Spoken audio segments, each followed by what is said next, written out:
Le témoignage de Sylvie Puech-Broussou, médiathèque départementale du Cantal. Sylvie a suivi la formation EJA pour rendre sa structure plus accessible aux personnes en situation de handicap. Pourquoi avoir suivi la formation Édition Jeunesse Accessible ? Le besoin, il est réel parce que pour avoir échangé avec les structures en situation de handicap, pour avoir échangé avec les enseignants de l'enseignement spécialisé qui regrettent en fait qu'il n'y ait pas de documents en fait disponibles pour les enfants dont ils s'occupent. Comment était la formation ?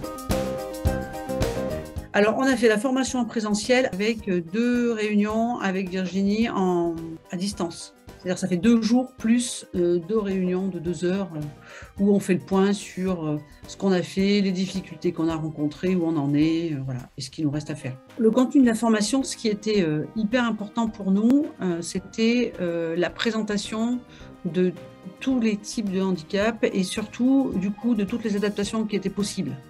Et l'idée qui était pour nous pas du tout évidente au départ, c'est qu'on ne parle pas d'abord finalement de handicap, mais on parle finalement d'abord des adaptations. Ce qui est sympa avec Signe de Sens, c'est qu'on se dit qu'on ne va pas forcément mettre en place des choses énormes, mais que du coup déjà, d'ores et déjà, on peut commencer par des choses simples. Elle dédramatise complètement le fait qu'on va mettre en place des espaces, et si on n'en met pas, c'est pas grave. Déjà, le fait même de penser à des solutions pour ces publics, déjà, c'est le début, hein, mais en fait, elle disait, bon, mais maintenant, pensez bien pour la prochaine fois, il faudrait qu'on ait vu ça, il faudrait que vous ayez contacté ça.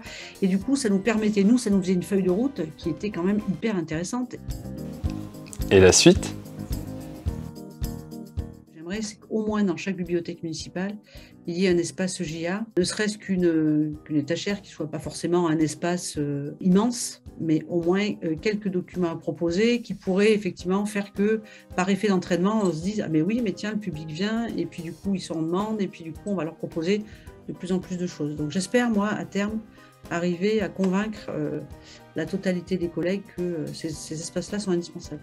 Il y a un peu changé la donne, c'est que quand même les collègues aujourd'hui, certains font la formation, par exemple l'initiation à la langue des signes, d'autres vont proposer des initiations au braille à des enfants valides. Tout le monde s'est emparé du truc en se disant il faut nous-mêmes informer toute la population en fait que tout ça existe. À votre tour, rejoignez Sylvie et 99 autres médiathèques sur e-j-a.fr.